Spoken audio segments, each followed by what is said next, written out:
అసలు ఒక చిన్న కోణం మనిషికి అర్థమైతే మనిషి మోసం చేయడానికి ఎప్పుడు ఇష్టపడ్డు. ఒక చిన్న కోణం, ఆ చిన్న కోణం ఏంటో చెప్పనా?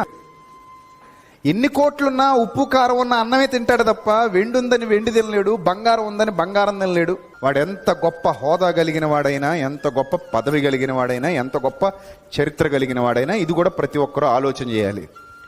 ఈరోజు నీ జీవితం ఇలాగే ఉండిపోతుంది అనుకుంటే అది మన అవివేకం. ఖచ్చితంగా ఈ జీవితం ముందుకెళ్తుంది, ఎక్కడో చోట పెట్రోల్ అయిపోయిన బండిలో ఆగిపోతుంది, ఇది కూడా సత్యం. ఇవన్నీ అర్థమైనప్పుడు ఒక్కసారి వెనక్కి తిరిగి చూసుకుంటే నేను 100 బస్తాల డబ్బు పోగేసి ఉండొచ్చు, 1000 బస్తాల డబ్బు పోగేసి ఉండొచ్చు, లేదా నాకు ఉన్నంతే నేను తీసుకుని ఉండొచ్చు, నాకున్న దాంతో నేను సరిపెట్టుకుని బ్రతికుండొచ్చు.